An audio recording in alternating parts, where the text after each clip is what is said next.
Esto es un análisis de la película The Mule de Clint Eastwood. En The Mule, Clint Eastwood interpreta a Ed Stone, que es un horticultor de 90 años, veterano de la Guerra de Corea, y es un personaje característico porque se pasó la vida de viaje. Hay mucho para decir con respecto a esto, porque él ha puesto al trabajo como prioridad por sobre la familia. No supo establecer prioridades, y eso forma parte de su camino del héroe hasta el final. Pero también es importante decir que Ed es un personaje que siempre está llegando tarde a todo. Tiene esa característica de llegar tarde, que en la vida familiar le juega en contra, y que en el negocio que está haciendo le va a jugar en contra también. Él siempre llega tarde a todos lados. Por un lado, el cumpleaños de su hija, llega tarde a la ceremonia de graduación de su nieta, porque ya estaba empezada, llega tarde a las entregas de droga, incluso llega tarde a la cárcel, porque técnicamente debería haber ido preso mucho antes si lo hubieran agarrado. En resumen, él le está pidiendo al tiempo que lo espere a él, al punto tal que Internet le sacó el trabajo, y él, en lugar de querer aprender a utilizar la tecnología para encontrarle la vuelta y vencerla, sigue sin saber enviar un mensaje de texto. Ojo, con el tiempo aprende a enviar un mensaje de texto, pero con su tiempo, no con el de los demás. Por eso él se la pasa en el auto, jugando de alguna manera justamente una carrera contra el tiempo, donde él quiere que el tiempo lo espere a él. Por eso frena a comer sándwiches de pavo, por eso frena en los hoteles. Sus planes van en carriles distintos a la media. Y recién sobre el final es cuando comprende que el tiempo es uno solo y es compartido con todos. Y ahí llega la hora de hacerse cargo, de ir y pasar su tiempo, o el tiempo de todos, preso, justamente compartido con todos los demás prisioneros, y al mismo tiempo dar este ejemplo a su familia y al personaje de Bradley Cooper, quien también lo está viendo. Otra característica que uno podría mencionar de este personaje, de Ed Stone, es que es un personaje olvidadizo. Olvida los compromisos, olvida las fechas, olvida los consejos, olvida los lugares. Pero estos olvidos son progresivos, o mejor dicho, van siendo cada vez más controlados. O sea, por una cuestión de lógica, él jamás va a dejar de olvidar porque tiene 90 años y porque además nadie deja jamás de olvidar nada. Todo el tiempo estamos olvidando cosas y eso se va a ir sumando. En el caso de Ed, cada vez va a ir olvidando menos. O sea, cada vez lo que olvide es, aunque sea, menos importante. Él pasa de olvidarse cosas sumamente grandilocuentes, como lo es una fecha de cumpleaños familiar o la boda de su hija, a ya sobre el final olvidarse de algo totalmente menor, tanto de tamaño como de importancia en la vida, como lo es el termo que se olvida en la cafetería al hablar con Bradley Cooper. Pero podríamos empezar mencionando también que en este tipo de autores, la construcción del nombre nunca es casual. La construcción de los nombres en las películas de los autores nunca son casuales. Generalmente ahí encierran otras formas de lenguaje, otras formas de narrar, otras formas de describir, otras formas de darnos pistas, otras formas de poner la firma, justamente. Cuando hablamos de autores que trabajan a modo simbólico, como lo son Hitchcock, Hawks, Carpenter, Spielberg, De Palma y tantos otros, no hay nombres casuales. En los nombres aparentemente normales siempre se esconde una ficha, se esconde un sentido, se esconde una pista. Pero ojo, tienen que ser nombres que sean normales. Uno podría ejemplificar, por ejemplo, con ET. En ET, el extraterrestre es conocido y llamado como ET. Ahora, el protagonista de ET, el chico, se llama Elliot. La primera y última letra de Elliot forman ET. ¿Qué quiere decir esto? Además de ser, lógicamente, una clara semejanza. Una clara semejanza buscada. Que esto esconde un sentido. Y el sentido es que ET es una parte de Elliot. ET es simbólicamente el amigo invisible que crea uno mismo cuando no tiene con quién hablar. Recordemos además que en ET, Elliot y el mismo Spielberg, porque esta además es una película muy autobiográfica, no tienen padre. O sea, tienen padre, pero un padre ausente. Padre no está presente en la película. Así que en cierta forma, Elliot, o Spielberg, como quieran, pero Elliot en la película, necesita reemplazar ese lugar paterno y de amistad que le está faltando con la figura del extraterrestre. Y de ahí el nombre. En este caso, hablando específicamente de The Mule, el personaje de Clint se llama Ed Stone. Stone, como varios deben saber, significa piedra. Stone es piedra. Ahora, la polaridad del símbolo nos invita a que pueda tener varios significados. Uno puede decir que la piedra es una carga, una culpa con la que tiene que lidiar, y sería válido. Otro podrá decir, bueno, las piedras duran un buen tiempo y son difíciles de romper, como el personaje de Ed, que ya tiene 90 años y que no se asusta de entrada porque estuvo en la guerra. Y sería válido también este sentido. Pero también hay que decir que Stone en Estados Unidos es el slang, por así decirlo, de droga. Por eso cuando alguien está drogado en inglés se dice you are stoned. Estás drogado, you are stoned. Y que lógicamente guarda relación con lo que transporta el personaje de Ed en toda la película. Entonces fíjense, tomemos nota cómo se trabaja desde el nombre para llegar al sentido. Y de alguna forma todos estos sentidos son válidos. Porque lo más importante es que este apellido parezca normal. Stone es un apellido normal. O sea, si el personaje se apellidara culpa o cocaína, sería muy obvio y rompería esa libertad que tenemos al elegir su significado. Por ende, se convertiría en algo puramente alegórico, como dice el maestro Ángel Fareta. Hay un tema con esto también, y cómo incluso este significado puede cambiar durante y dentro de la película. Sobre el final, en el funeral de su esposa Mary, hay una especie de cartel de conmemoración enorme con el rostro de su fallecida esposa y el nombre bien grande. Y el nombre bien grande dice Mary Stone. Entonces ahí puede adquirir un nuevo sentido, porque el Stone pasa a ser la piedra, la lápida. La lápida de una persona que acaba de morir. Pero si nosotros en los anteriores sentidos de Stone nos hemos quedado con el sentido de la droga, uno podría decir que Mary Stone es marihuana y Stone de la piedra de la droga. O sea, funciona de ambas maneras y de ambas maneras es válido, y quien no quiera verlo de todas formas no irrumpe con la idea central de la película, que es, bueno, aquí tenemos este nombre. Lo mismo podría aplicar para los demás personajes. Uno, haciendo un análisis más profundo, podría decir que el personaje de la hija de Clint se llama Iris. Iris es una planta, siendo que Ed Stone es un horticultor, digamos, guarda una gran relación que su hija sea, justamente, se llame como una planta. Y que su nieta se llame Ginny, también guarda una relación, porque Ginny es el diminutivo de Virginia. Y nosotros sabemos que este personaje, Ed Stone, se la pasó de estado en estado. De hecho, él mismo dice, estuve casi en 50 estados, recorriendo, le dice a la persona que se acerca a él para pedirle el trabajo. Es alguien que estuvo más tiempo en otro lugar, pero que a los estados les dedicó su tiempo. Y a este personaje Ginny también le va a dedicar su tiempo. Entonces, de algún modo, a esta nieta que ve de vez en cuando, la ve como ve de vez en cuando a un estado. Es decir, tiene una relación mucho más cercana que con las otras dos personas con las que ya ni siquiera tiene un vínculo fuerte.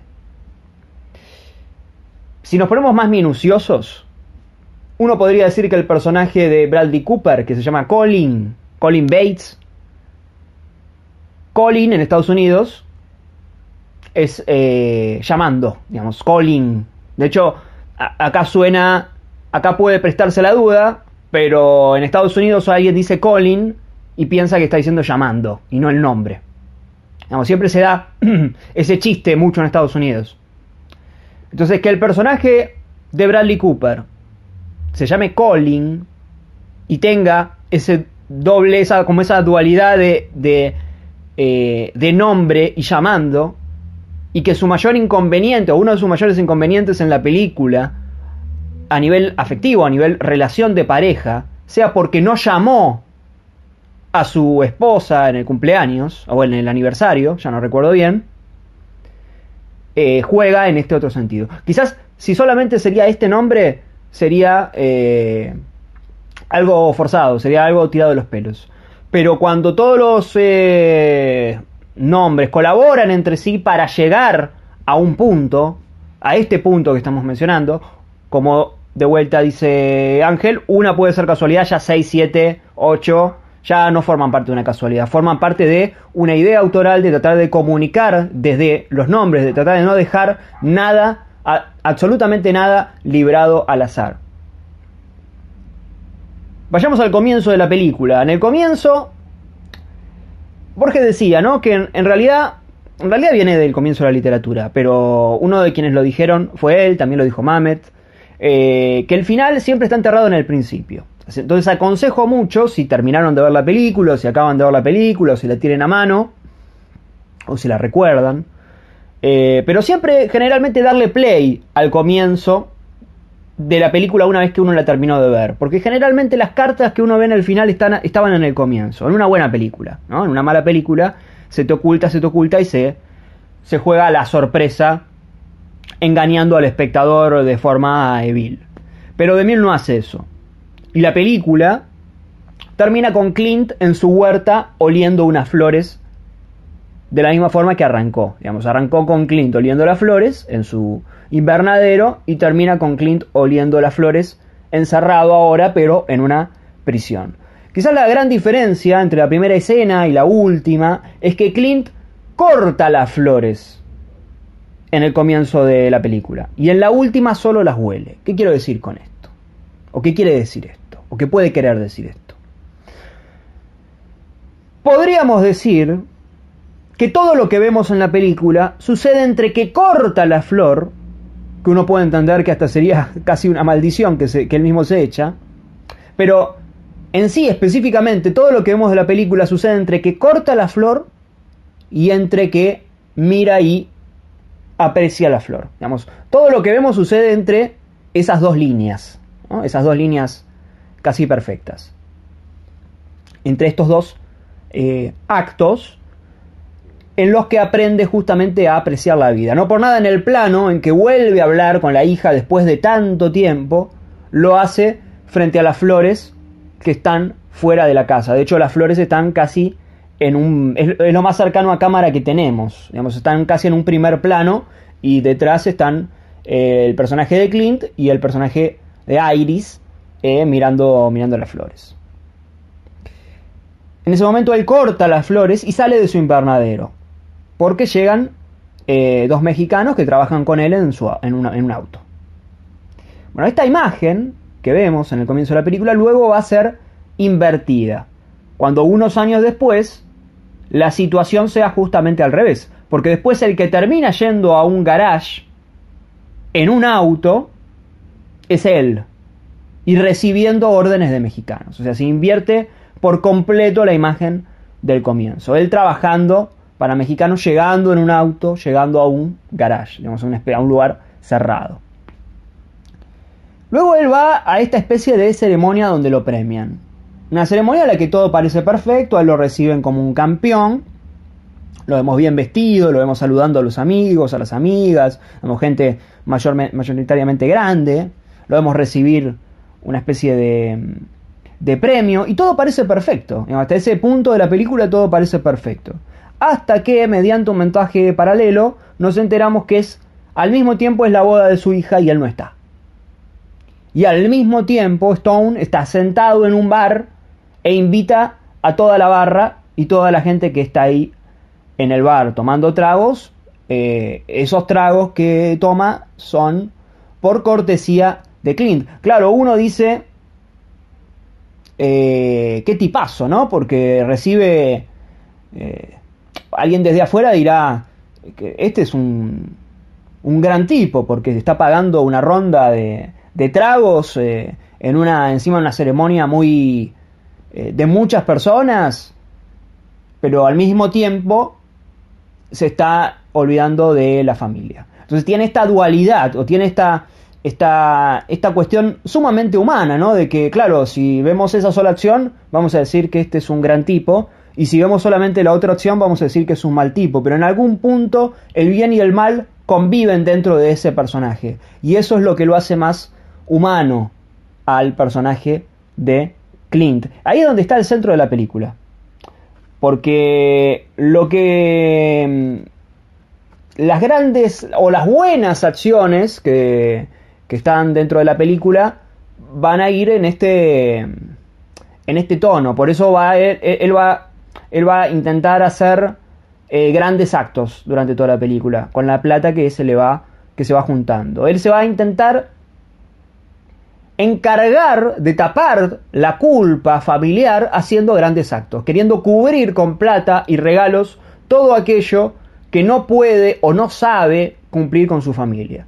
Por eso hace caridad con el salón de veteranos, por eso compra una pista de hielo que se necesita en este mismo salón, por eso se dan esas escenas con la pareja de color en la carretera y con las chicas gay en moto. Pero ahí se esconde otro tipo de crítica. Ahí se esconde una crítica más a la situación con el tema del lenguaje y de la corrección política, ¿no? Porque él los ayuda, en algún punto los discrimina, digamos, en algún punto está ahí en el límite de mencionar, aunque sea palabras anticuadas, digamos, palabras que hoy en día están mal vistas y está bien que sean mal vistas, digo, esto no está puesto en duda. Pero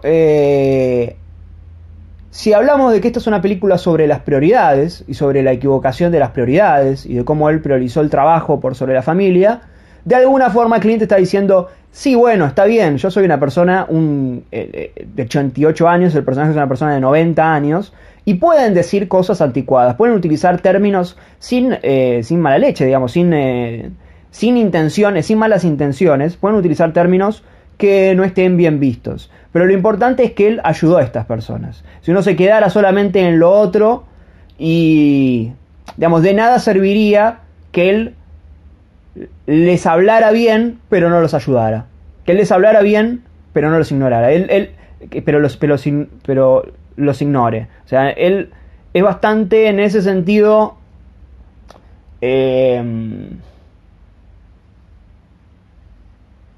no voy a decir humilde, pero es bastante honesto en ese sentido, ¿no? Porque ahí establece bien la prioridad. Y a su vez, esto tiene una lógica narrativa, no es que está tomado de los pelos, no es que está dejando un mensaje. Es algo que podemos tratar de deducir pensando la película, pero en realidad en ambas de estas ayudas, ¿no? Con la pareja de color y con las chicas gays en la moto, son situaciones en los que él ayuda, que están relacionados con lo que él hizo durante toda su vida, que fue andar en carretera usando autos y seguramente motos. O sea, el tipo sabe mucho de eso, entonces sabe cómo cambiar las llantas, digamos, las gomas de los autos, y sabe cómo cambiar y sabe cuál es el problema de la moto que está usando la chica. Entonces está en relación, guarda relación con el personaje. Digamos, no es que nos obliga a alejarnos de la historia para ir a estas deducciones. Podemos hacer estas deducciones o podemos no hacerlas. Pero hablando del auto, es importante cómo trabaja el auto en la película, ¿no? Porque es importante ya para entender cómo un mismo objeto puede ir convirtiéndose a nivel simbólico en otra cosa. Porque él tenía una camioneta gris Ford vieja con la que recorrió miles de kilómetros durante toda su vida. Y en el comienzo, cuando se queda sin casa, tiene que cargar todas sus cosas ahí. Todas sus cajas. Ya en ese momento, el hecho de cargar todas sus cajas ahí, convierten al auto a nivel sentido en su propia casa. Además, recordemos que él estuvo más tiempo en el auto que con su familia, entonces ahí ya adquiere un significado propio. Ahora, una vez que él hace un primer viaje y recauda un poco de plata, decide cambiar a una camioneta, si mal no recuerdo, una Chevrolet, de color negra. El color no es casualidad en lo absoluto. El color negro se debe a que será la camioneta que lo acompañará a la oscuridad total. Esto se puede evidenciar mucho más claro cuando en el final él llega con... Él es atrapado por la policía con la camioneta negra, bajándose con un traje negro del funeral, digamos, como casi haciendo juego, ¿no? Pero además la camioneta que se compra, digamos, la camioneta Chevrolet en comparación con la camioneta Ford, más allá del color, es una camioneta mucho más grande. Entonces en algún punto se vuelve reflejo de la acción que él también está haciendo, porque de una menor cantidad de dosis que va a traficar en una menor camioneta, pasa a una camioneta mucho más grande en la que va a llevar una mayor cantidad de dosis. O sea, esas mayores dosis las lleva además siempre en el baúl, donde antes llevaba a su casa, donde antes llevaba sus cajas con su casa. Ahora lleva cocaína. Entonces el auto pasa a convertirse de repente en un símbolo de ya ilegal, ya en algo que está ya algo que está cubriendo, se está cubriendo literalmente, ¿no? El baúl ahora. Pero hay un paso más, porque posteriormente asumen otros tipos el lugar en el que estaba Latón, el lugar se convierten en capos del tráfico Gustavo, el personaje Gustavo de Clifton Collins Jr., y lo llevan a Stone a esa gran escena de suspenso en el bosque, obligándolo a Stone a abrir el baúl. En el baúl se encuentra el cuerpo de Saul, que es el compañero de Julio, el compañero con el que solía andar Julio. Y vemos a Stone muy asustado. Por primera vez en la película lo vemos realmente asustado. En ese momento, el baúl en el que está Julio, que alguna vez el baúl era una casa, si alguna vez el baúl pasó a ser una caja de droga, podemos llegar a decir, ahora se convirtió directamente en un ataúd. O sea, en ese sentido también fue progresivo. Como fue progresivo la cantidad de... digamos, de menor a mayor la camioneta, como fue regresivo lo que va olvidando en la película. Toda la película va de progresivo o regresivo dependiendo de los elementos que estén en cuestión. Es muy importante remarcar que todo esto tiene que tener sentido en la primera historia, porque esto lo podemos ver y la primera historia tiene que ser universal. Vamos, tiene que poder entenderla cualquiera, y The Mule es una película que la puede entender cualquiera, digamos, nadie se va a perder, nadie se va a decir, ¿y esto qué? Es una película que puede ver cualquiera, digamos, en resumen.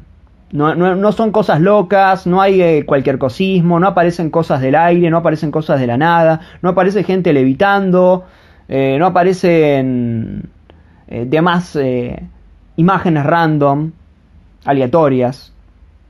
Entonces, esto facilita que no quede afuera quien no quiera ver todo esto, digamos, y que, bueno, se pueda dedicar a ver la película y pasarla bien desde otro lado, que es sumamente válido.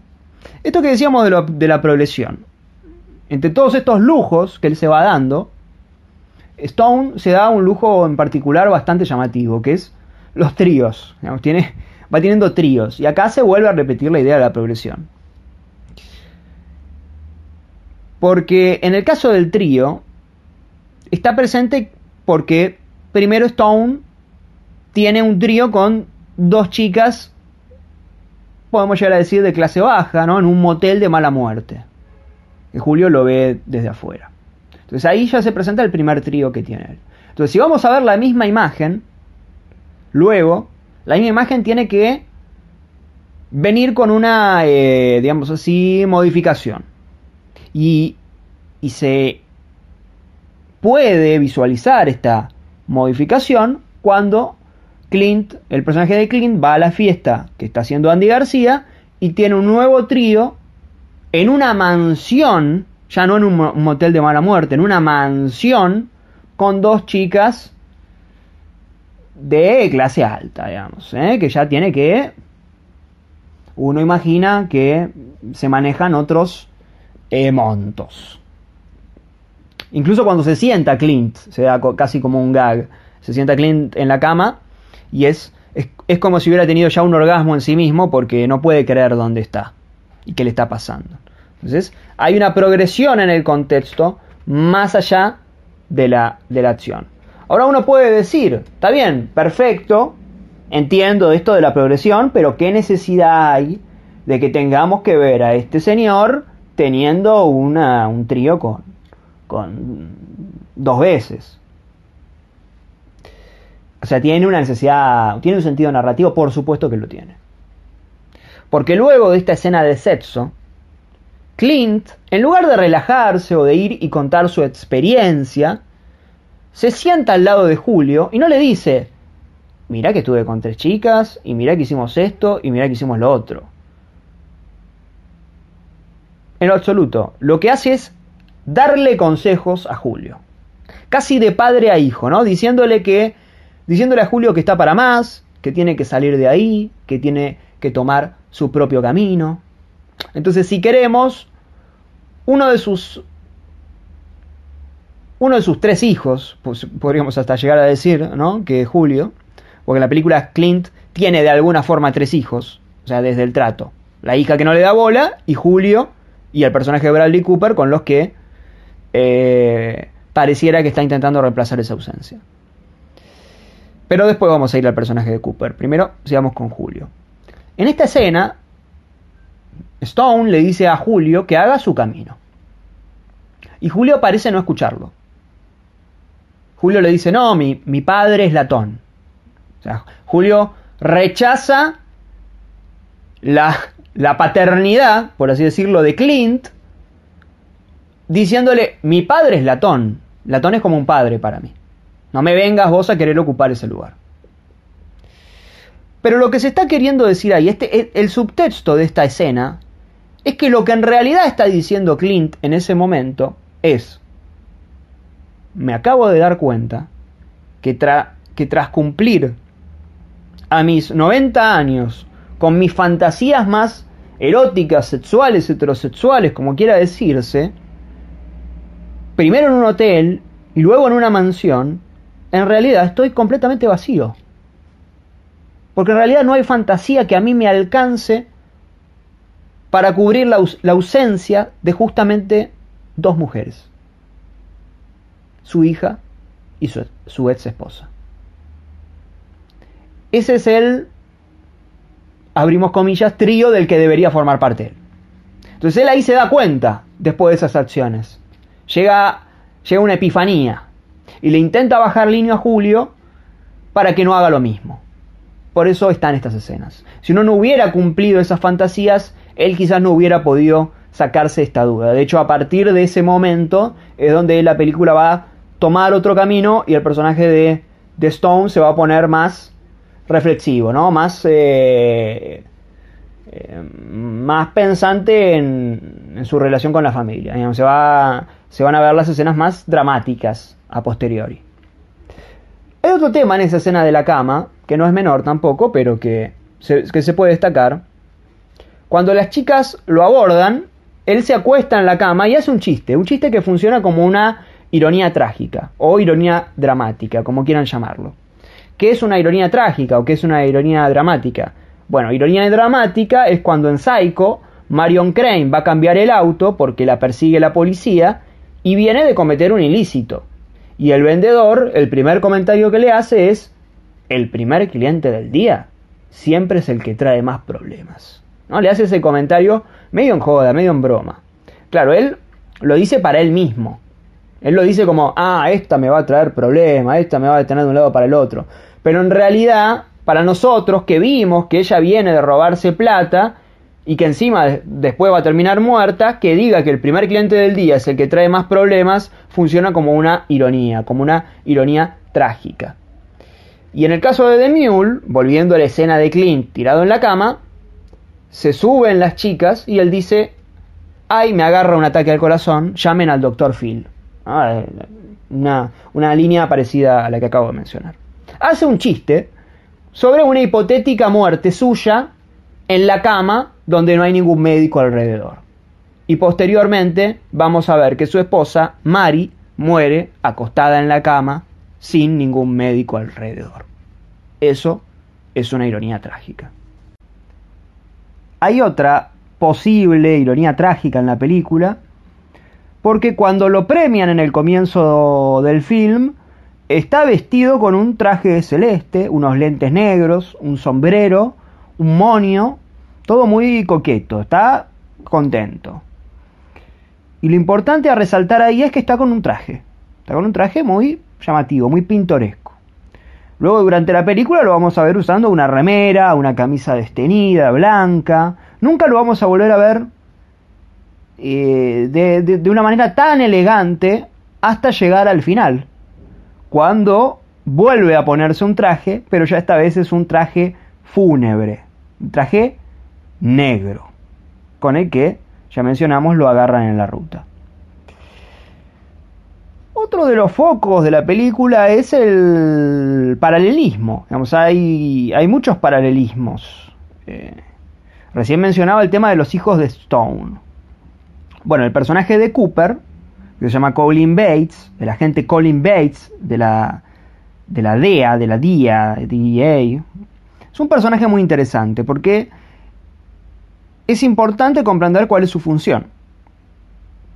Colin es un espejo del personaje de Eastwood de joven.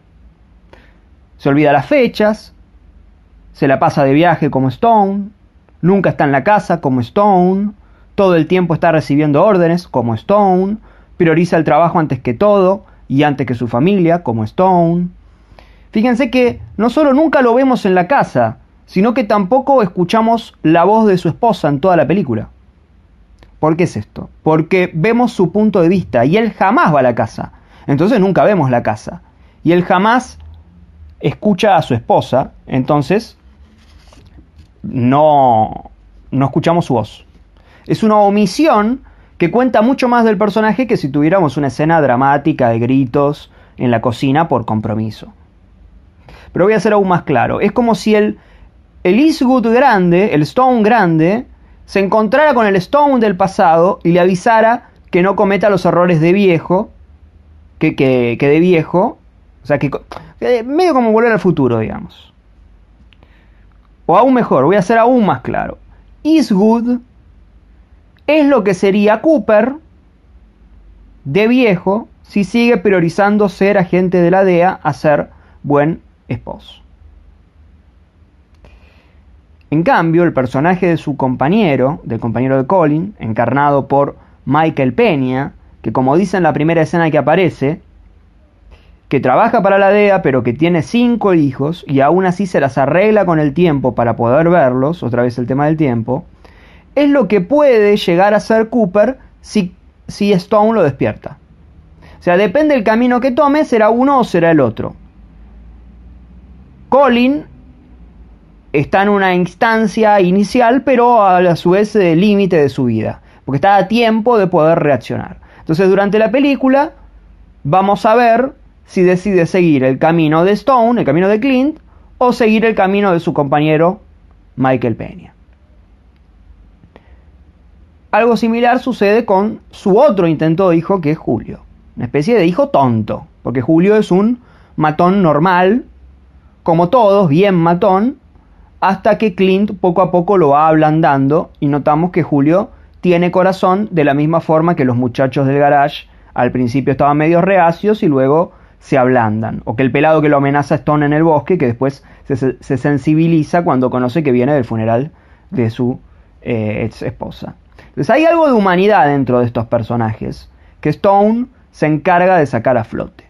Y en el caso de Julio, esto está mucho más presente. De hecho, Stone, en la escena del bosque, le dice mijo. Mijo. Y Julio le dice, no, nada de mijo. O sea, pasando en limpio, Julio es el hijo que no tuvo, que no supo tener. Pero también está el personaje de Gustavo, personificado por Clifton Collins Jr., que funciona de la misma forma que lo de Cooper y Peña. O sea, de la misma forma que lo de Colin y el personaje de Michael Peña. Porque el personaje de Gustavo representa lo que podría haber sido Julio si no hubiera conocido a Stone. O lo que era Julio antes de conocer a Stone. O sea, Gustavo sigue siendo Gustavo y va a seguir siendo Gustavo porque no pasó por el filtro de Clint. En cambio, Julio sí. Julio dejó de ser Gustavo, al menos por un tiempo. Hay un detalle como para reforzar esta idea de que la película no deja nada librado al azar. El personaje de Clint hace 12 años y medio que no habla con la hija. Se lo dice a Cooper, le dice en esa escena magnífica en el bar, le dice, hace 12 años y medio que no hablo con mi hija. Cuando vuelve a hablar con la hija es en la mitad de la 12ª entrega. Este detalle aportado muy bien por Manuel Mamut, compañero en Cracosia Podcast, funciona como para que nos demos cuenta que no solo no hay nada librado al azar a partir de estos números, sino que funciona a modo cíclico la película, ¿no? Como si el primer plano dialoga con el último, si los elementos de la primera escena se dialogan con las siguientes y se van invirtiendo y todo va volviendo a su lugar, de alguna forma el arte se termina... Se va reduciendo, ¿no? Se va reduciendo a cero, no hay nada librado al azar, digamos.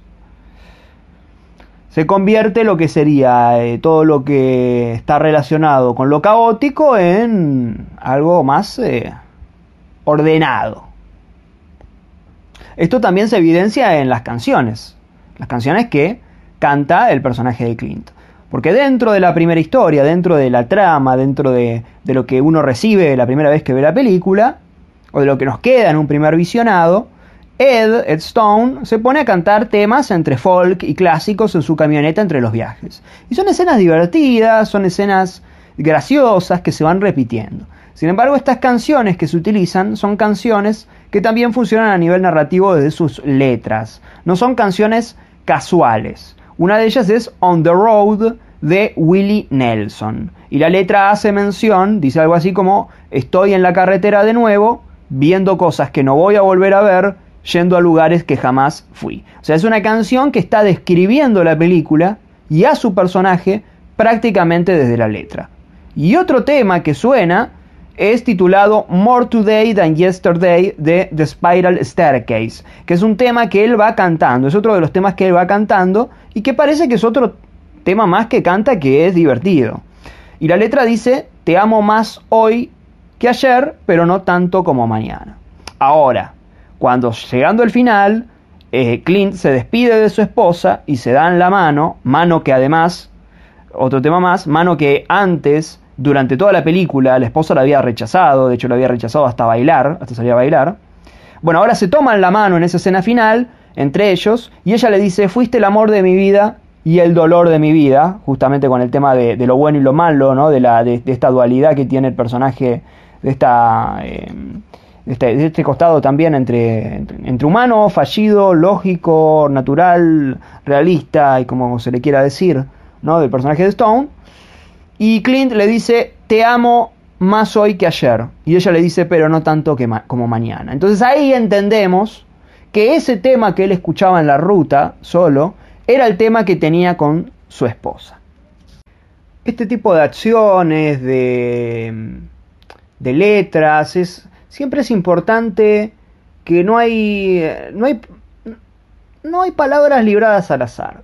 Por ejemplo, cuando Colin lo para a Clint en la ruta, él le dice, cuando se miran a la cara y Colin le dice you, ¿no? Vos. Pero ese you ya lo había utilizado en la escena en la que dialogaron en el bar, donde le dice you guys, ¿no? Ustedes, you guys. Ustedes, los viejos, no tienen filtro y se ponen a hablar, ¿no? Clint le dice you, ¿por qué you? ¿No? ¿Por qué ustedes? Y lo vuelve a repetir en esta. Claro, el ustedes no tienen filtro. Ah, claro, ahora ustedes hicieron algo que yo no pude ver, digamos, algo que yo no me esperaba realmente. Y esto también es simétrico con el modo en que medio que se dejan de ver en ambas secuencias, ¿no? Porque en la secuencia del bar, Clint se va. Hay algo interesante ahí en puesta en escena porque están los dos sentados en la misma línea y Clint es el primero en levantarse e irse. Esto significa que, claro, Clint le está ganando de mano en algún punto. Y Clint se va y vuelve Cooper y le dice, bueno, te olvidaste el termo. Y está Clint casi en primer plano, detenido, y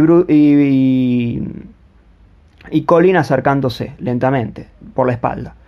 Cuando sucede la escena de que lo agarran a Stone, se repite esta misma acción, ¿no? Con Stone parado en el medio de la ruta, en medio de la ruta, con los brazos en alto, y se va acercando Cooper desde espaldas y hasta que llegan a verse, ¿no? Se repiten estas acciones, se resignifica una acción distinta, con otro sentido, en otro lugar.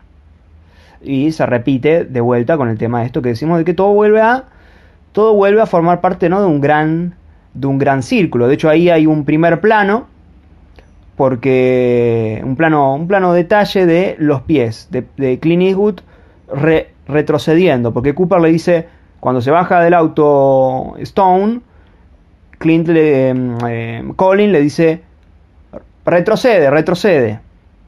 ¿Por qué le pide que retroceda? En algún punto, bueno, para ir para adelante hay que retroceder.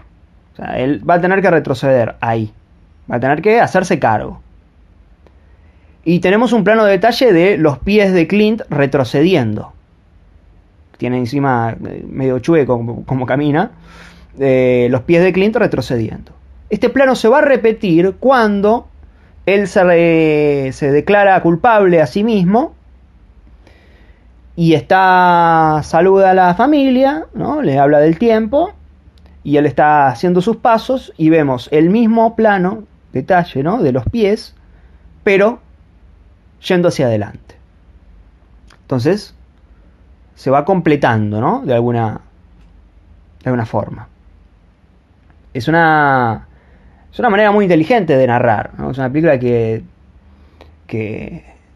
juega mucho con esto, con el tema además de vocabulario. Hay una palabra clave también que seguro pasa menospreciada, que es espectáculo. Cuando se menciona mucho la palabra espectáculo. Cuando Colin está yendo a arrestar a un grupo de gente que en realidad al final no termina pasando nada. Están en el auto de la camioneta con la policía y le dice, bueno, no me disparen a mí, le hace un chiste. Y después le dice, no, bueno, el show, el espectáculo es de ustedes. Le dice al demás grupo de policías, ¿no? Del equipo ese SWAT que está ahí. Cuando Gustavo asume, luego de matar a Latón, lo cita Julio a la oficina y le dice, ahora es mi espectáculo. Ahora es mi espectáculo. Se vuelve a repetir esta palabra, ¿no? Es como si se estuvieran pasando la pelota en algún punto. Cuando Cooper y Clint se ven en el bar y la noche anterior Cooper había arrestado a este tipo con esteroides, Clint le dice, vaya espectáculo hicieron ayer a la noche. Y Cooper es más modesto y dice, bueno, hicimos algo, pero no le pida hasta perdón. hay otro momento con el que se puede relacionar todo este cúmulo de varios espectáculos en la película, para que vaya tomando forma, cuando lo para un policía a Julio y sospecha, y Clint le dice, no, ellos trabajan en Home Depot, ellos trabajan para mí. Que ahí se evidencia, ¿no? este tema de, claro, los mexicanos solamente pueden trabajar para un hombre blanco, ¿no? Y toda la discriminación de la policía. Pero lo interesante de esa escena es que Clint abre el baúl y el policía lo tiene ahí, o sea, lo tiene enfrente. Cooper también lo tiene enfrente. Y Clint le da un balde metálico con pochoclos. Y el pochoclo forma parte del espectáculo, digamos, está muy relacionado con el espectáculo. Entonces, de alguna forma, el policía lo tiene enfrente, o sea, uno puede quedarse con el espectáculo o ver más allá. O sea, si uno abre el panorama, hubiera visto la droga. Si el policía hubiera tenido una mirada más amplia, hubiera visto la droga y no se hubiera quedado con los pochoclos. Entonces esto forma parte del cine autoconsciente. Uno se puede quedar con la parte espectáculo de la película, divertirse, pasarla bien y demás, o puede ir más a fondo y ver de qué está hablando la película. Así funciona el cine de Clint Eastwood, o el cine de un verdadero autor. Lo mismo sucede con la escena de Cooper ahí en el bar, ¿no? Lo tiene enfrente a Clint y no lo puede ver. Y una escena en que los policías están viendo Cooper con Peña, están viendo el hotel y están evaluando cuál de las personas que se hospeda en las habitaciones puede llegar a ser el culpable. Y terminan yendo por el tipo de esteroides. O sea, el que da con el physique du rôle, con el cliché, con el estereotipo, en vez de ir a el personaje de Clint. De hecho, en un momento dicen, no, allá no, porque hay una familia con 2 hijos. Tranquilamente podría haber sido, ¿no? Una familia con 2 hijos también. Entonces es inteligente como plantea esta discriminación de la policía, incluso cuando para al mexicano en la ruta, a partir también de escenas divertidas, humorísticas. No deja de perder su costado crítico. Ahora, técnicamente hay mucho para destacar. Por ejemplo, el tema del manejo del fuera de campo en relación con las elipsis. Por ejemplo, jamás vemos el asesinato de Saul. Jamás vemos cómo le golpean la cara a Clint cuando lo frenan los tipos de ahí del bosque después de que se le muere la esposa. O sea, lo entendemos viendo que después tiene la cara golpeada en el auto. No es necesario que lo veamos. Comprende Clint que no es necesario que lo veamos. Y eso es muy dinámico para que lo entendamos en la forma de narrar. Y hay un asesinato, que es el asesinato de Latón, que es el personaje de Andy García. Y es brillante cómo está contado eso visualmente. Porque el personaje de Andy García, Latón, de ahí además, latón es una aleación de cobre y zinc, es un material. Hay cerrojos de latón, hay grifos de latón, hay manijas de latón, es un material dorado, muy requerido, muy solicitado, muy de valor, en parte como lo es el personaje de Andy García. Y si vieron bien, el personaje de Latón tiene un rifle dorado, un rifle de latón, justamente. Y juega en la entrada de su casa ahí a disparar platos, y mientras los demás lo aplauden. A la hora de su muerte se repite esta acción. Él apunta, dispara y nadie aplaude. Entonces pide un aplauso y ahí se da un gag. Le pide un aplauso a los demás, que sean serviciales. En realidad nadie lo aplaude porque los que están atrás ya saben que lo van a matar y no necesitan más ser obedientes con él. Pero en fin, lo aplauden y tenemos un primer plano de Andy García con el rifle dorado apuntando y escuchamos un disparo. Como el primer plano en la cara de García es cerrado, entendemos que disparó un plato. Pero de repente García va cayendo hacia atrás y queda en cámara un pelado que lo apuntó y lo mató. O sea, le lega la cámara a esta persona que lo asesinó. Todo esto en un solo plano. Y aplaude Gustavo, quien entra en foco en ese mismo plano, porque el plano se abre y se pone en foco a Gustavo, quien está detrás, y aplaude al pelado que asesinó a Latón. Y se resignifica el tema del aplauso. Es una nueva ironía trágica. Y lo glorioso es que nos lo cuenta todo en un solo plano. Y el plano siguiente a este es un cenital donde se puede ver el cuerpo de García, el cuerpo de Latón arrojado en el verde césped, y a un costado una mesa con un rifle que casi tiene la misma posición que él, o sea, un rifle casi acostado como él. Si ven el plano es muy evidente, es un plano que dura muy poco, 1 segundo, 2 segundos, no mucho más que eso.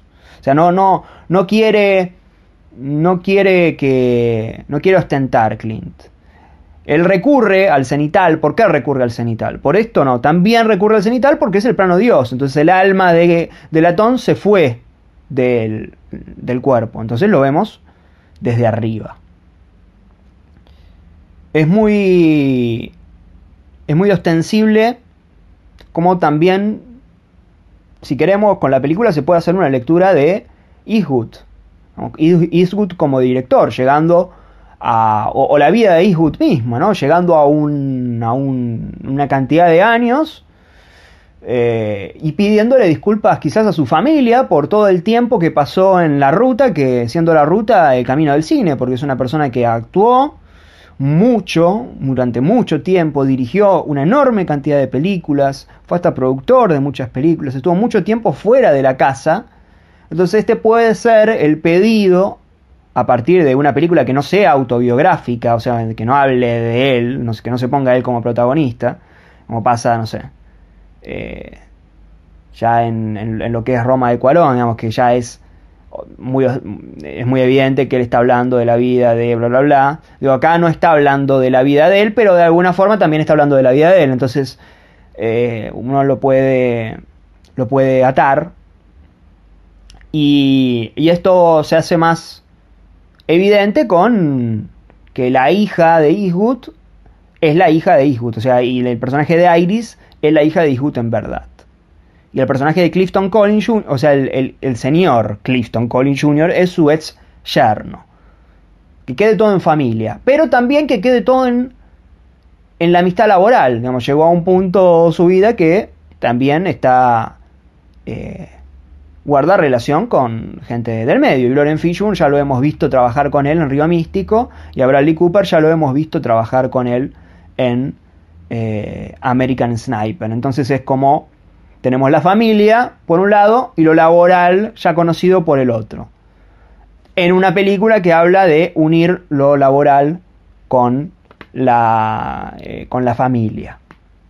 Hasta podríamos llegar a decir que le pasa la batuta a Cooper, diciendo, bueno, no, ten en cuenta que si vas a ser director de cine, no cometas los errores que yo cometí y prioriza la familia por sobre el trabajo. Veremos cómo le va a Cooper. Por lo pronto no ha arrancado, a mi entender, no ha arrancado muy bien con Star is Born, pero quizás aprenda del maestro y en unos años podamos estar hablando, quién sabe, de un director de cine hecho y derecho. Esto es todo lo que tengo para ofrecerles del análisis de la película de Clint Eastwood, de la gran película de Clint Eastwood, The Mule, también conocida como Mula.